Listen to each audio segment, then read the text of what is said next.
Have you ever thought of कि banks कहाँ से आए? कुछ तो हुआ होगा जिसकी वजह से बैंक्स जो है वो इमरजेंस में आए, या फिर अचानक से बस किसी को मन हुआ और उन्होंने बैंक एस्टैब्लिश कर दिया। क्या इसके पीछे किसी पर्सन का हाथ था जिसने कि इस बैंक को एस्टैब्लिश किया, या फिर कुछ ऐसा हुआ होगा कि बैंक जो है वो बस अचानक से ही आ गए। Hey everyone, welcome back to my channel legal scanning. आप सबका बहुत बहुत स्वागत है मेरे इस चैनल लीगल स्कैनिंग पे। आज के इस वीडियो में हम पढ़ेंगे, जानेंगे, समझेंगे बैंक के हिस्ट्री के बारे में कि आखिरकार बैंक्स जो है वो कैसे इमर्ज हुए, कहाँ से आए, कहाँ पे ये कॉन्सेप्ट पहला पहला हमें देखने को मिला, कहाँ से ये आइडिया आया, कहाँ से आइडियोलॉजी आई जो कि हमें जो बैंक की ओरिजिन में लेके जाता है और बताता है कि यहाँ से बैंक का जो बैंकिंग सिस्टम का जो आइडिया है वो आया। चलिए अपने वीडियो को करते हैं स्टार्ट। उससे पहले मैं आपसे एक रिक्वेस्ट करना चाहती हूँ कि अगर आप मेरे वीडियो पे नए हैं तो प्लीज प्लीज प्लीज लाइक कर मतलब सब्सक्राइब करें चैनल को और लाइक करें अगर आपको वीडियो अच्छी लगती है, और अगर अच्छी लगती है तो उसे शेयर भी जरूर कर सकते हैं आप, ठीक है? क्योंकि क्या है, बैंक्स के बारे में हमें जानना बहुत जरूरी है। तो इस वजह से मैंने सोचा कि इसके लिए एक क्या किया जाए, हम सीरीज लेके आया जाए जिसमें कि ये सारे बैंकिंग से मतलब ओरिजिन से लेके उसके एस्टैब्लिशमेंट तक का प्री पोस्ट, उसके बाद धीरे धीरे हम कमिटीज जो बैठी फिर उनके क्या रिकमेंडेशंस आए, सबके बारे में हम इन वीडियोस में करेंगे डिस्कस। तो चलिए आज की इस वीडियो को करते हैं स्टार्ट। सी, सबसे पहले जो बैंक है उसका हम एक डिक्शनरी मीनिंग समझ लेते हैं, क्योंकि क्या है कि बैंक का जो डेफिनेशन है ना वो कहीं नहीं दिया गया है। कि हम जैसे बोलते हैं ना कि मान लीजिए अगर आपको इंडियन पिनल कोड पढ़ना है तो इंडियन पिनल कोड में डेफिनेशन जो पोर्शन होता है, जो कंटेंट में आप देखेंगे डेफिनेशन का जो पोर्शन होता है उसमें जैसे जैसे कि मान लीजिए इलीगल है ये टर्म, इसका डेफिनेशन दिया हुआ है, ठीक है? फ्रॉड क्या है इसका डेफिनेशन दिया गया है। लेकिन अगर हम देखें कि बैंक का अगर कोई ऐसा डेफिनेशन है जो कि दिया गया हो किसी के द्वारा, मतलब कोई भी जैसे बोलते हैं ना अथोराइज जो डेफिनेशन होता है, तो ऐसा कुछ नहीं है। बैंक के कई सारे डेफिनेशंस है, जो जो जिनको लगा वो अपने तरीके से डिफाइन कर दिए। बहुत ही ज्यादा एक तरीके से बोल सकते हैं ऑथोराइज के आसपास ही जो वेबस्टर्स की डिक्शनरी है उन्होंने एक मीनिंग दिया है, उन्होंने एक डिक्शनरी मीनिंग दिया है जिसमें कि बैंक को उन्होंने डिफाइन किया है। तो बेसिकली ये कहते हैं कि बैंक इज एन इंस्टीट्यूशन, एक तरीके से इंस्टीट्यूशन है, ठीक है? जैसे कि हमारा जो कॉलेज होता है, ठीक है, वो भी तो एक इंस्टीट्यूशन ही होता है, करेक्ट? तो बैंक को भी वो क्या कह रहे हैं, एक इंस्टीट्यूशन है जो कि डील करता है पैसे में, मनी में, ठीक है? An establishment where money is deposited. Money क्या होता है, डिपॉजिट किया जाता है, रखा जाता है, ठीक है? मेंटेन्ड एंड इशूड, और वहां पे पैसे क्या होते हैं उसको मेंटेन किया जाता है और वो पैसे इशू भी करते हैं, ठीक है? आपने अपना पैसा रख दिया और आपने उसके बाद क्या करें, बैंक जो होती है आपको आपका ही पैसा इशू भी करती है, ठीक है? तो ये उन्होंने एक डेफिनेशन दिया है।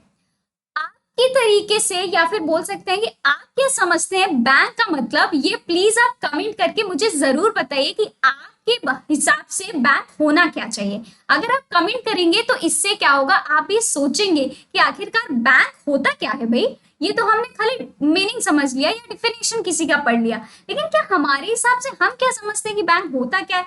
क्या वो लेन देन का एक प्रोसेस है, या फिर क्या वो क्या बोल सकते हैं, बैंक का मतलब क्या वो एक जैसे इन्होंने बताया कि एक इंस्टीट्यूशन है, तो आप भी सोच सकते हैं कि क्या बैंक का मतलब ऐसा हो सकता है कि कोई एक बहुत छोटा सा एरिया होगा वहां पे एक बैंक होगा। अगर आपको आपके दिमाग में कुछ भी आ रहा है तो आप जरूर से कमेंट करिए नीचे और बताइए कि बैंक का डेफिनेशन आपके हिसाब से क्या हो सकता है, ठीक है?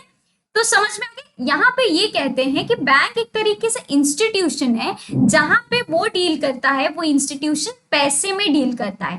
क्या करता है वो, पैसे में डील करता है, वो एस्टैब्लिश करता है, क्या करता है, पैसे का डिपोजिट करने का, ठीक है? फिर उसको मेंटेन भी करता है, उसकी रक्षा प्रोटेक्शन भी करता है, सेफ्टी भी वो क्या करता है, सेफगार्ड करता है उसकी, और वहीं पे वो इशू भी करता है जिसको जरूरत होगी। ये इनका मानना है, ठीक है? समझ में आ गया। चलिए बढ़ते हैं आगे और हम एक तरीके से बैंकिंग होता क्या है इसके बारे में जानते हैं। Before Banking refers to a process where your money is protected by a registered financial institution. अब ये जो रजिस्टर्ड फाइनेंशियल इंस्टीट्यूशन है वो क्या है? रजिस्टर्ड का मतलब होता है कि गवर्नमेंट के अंदर ये रजिस्टर्ड हो, ठीक है, ऑथोराइज्ड हो, ये इसके पास एक अथॉरिटी हो, ठीक है। तो ये एक क्या है? प्रोसेस है जिसमें कि जो मनी होती है आपकी जो प्रोटेक्ट की जाती है एक रजिस्टर्ड फाइनेंशियल इंस्टीट्यूशन के द्वारा। फाइनेंशियल मतलब जो पैसे में लेन देन करते हो, ठीक है। Your savings and current accounts are available for storing your hard earned cash. जो भी आपका खून पैसा मेहनत की जो कमाई का पैसा आप लेके आते हैं वो इस बैंक में क्या करता है? आप डिपॉजिट करते हैं और वो आपके करेंट और जो सेविंग्स अकाउंट्स होते हैं आप उसमें अपना पैसे डिपॉजिट करते हैं जो कि सेफगार्ड किया जाता है बैंक के द्वारा, ठीक है। By investing in the interest generating term deposit, you can also generate enticing interest income. Interest income भी क्या करते हैं? उस पे वो देते हैं, ठीक है। In addition, depending on the two types of account you open, bank provide a wide range of loans. बहुत ही wide range of loan, बड़े बड़े जो पैसे होते हैं ना, जो अमाउंट ऑफ लोन्स होते हैं वो बैंक्स क्या है? प्रोवाइड करते हैं, जिसको जब जरूरत हो वो बैंक से ले सकते हैं, ठीक है। And overdraft options from small and large businesses to retail investors, banks serve a diverse range of clients. वो क्या करते हैं? सर्व करते हैं ना ही सिर्फ बिजनेसमैन या फिर बोल सकते जो इन्वेस्टर्स होते हैं या इन्हीं लोग से नहीं बल्कि एक लार्ज अगर बोलेंगे डाइवर्स रेंज ऑफ क्लाइंट भी वो देते हैं, ठीक है।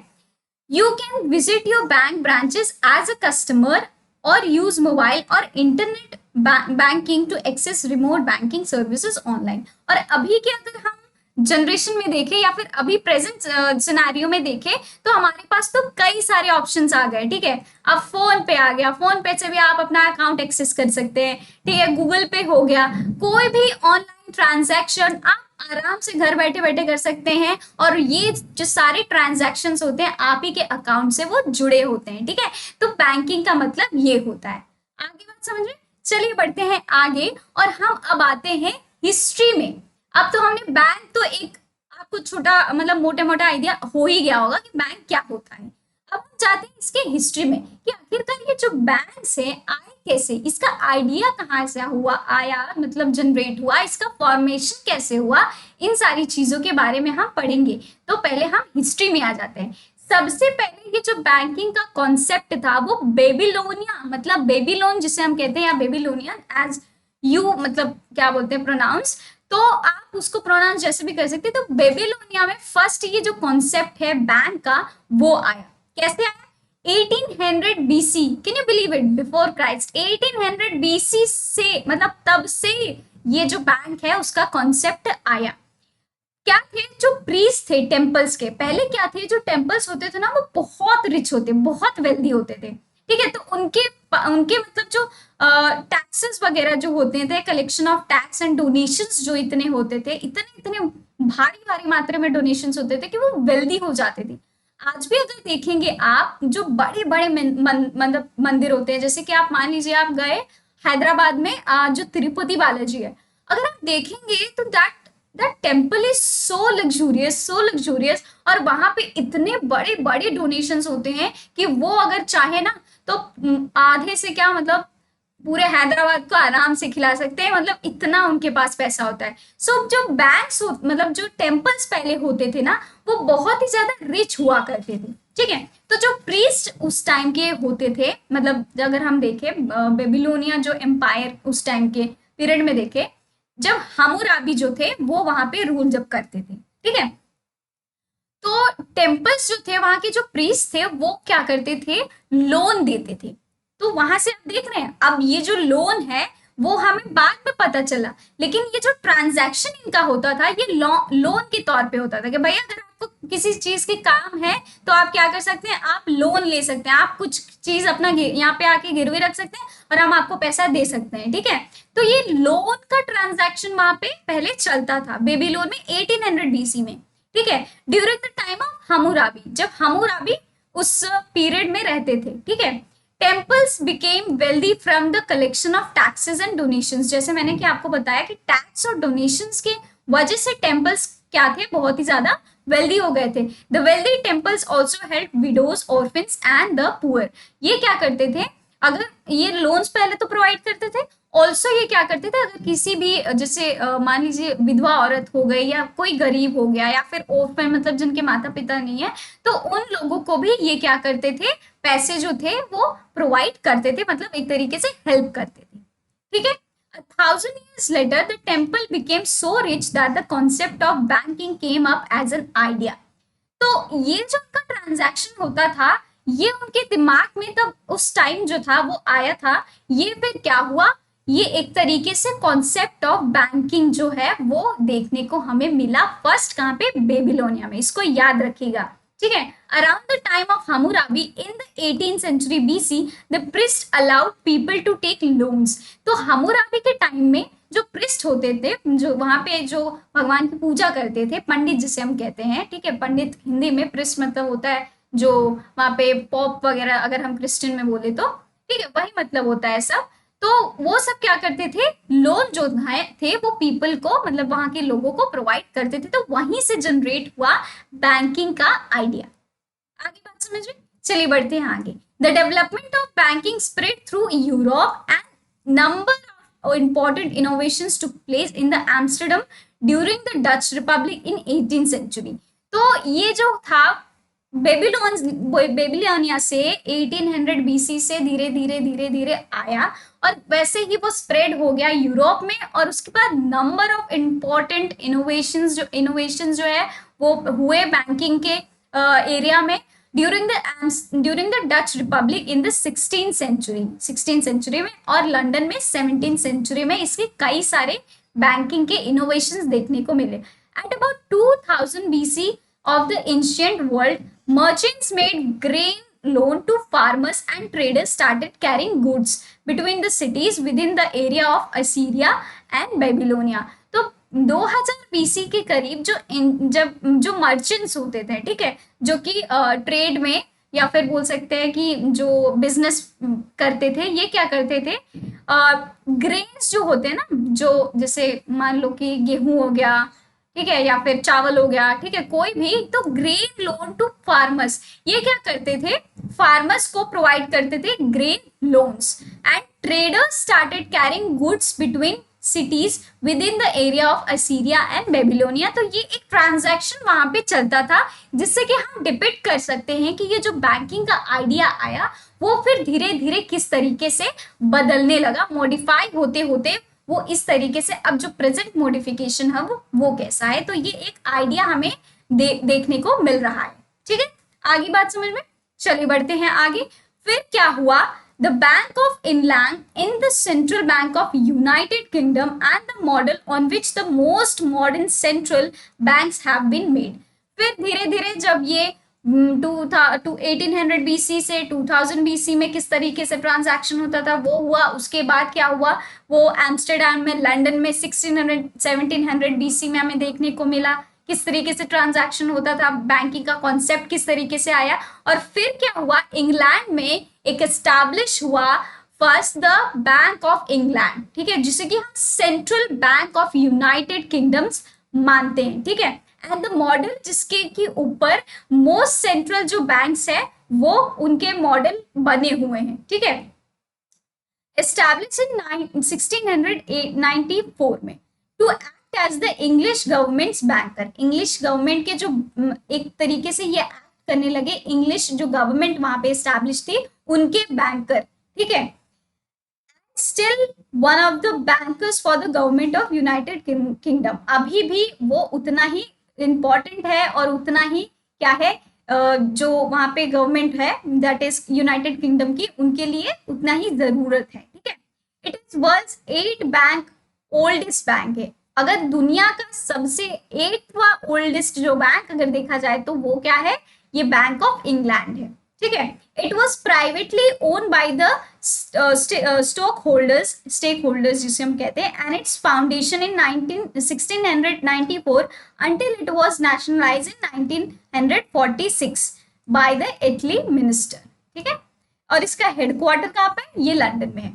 तो देखा आपने कि 1694 में ये जो बैंक ऑफ इंग्लैंड था वो एस्टैब्लिश हुआ, ठीक है। और उसके बाद ये फिर ये पहले किसके लिए था, ये जो उनकी वहां पे गवर्नमेंट थी उनके लिए ही था, लेकिन उसके बाद ये क्या हुआ, एक तरीके से नेशनलाइज कर दिया गया इटली मिनिस्ट्री के द्वारा, ठीक।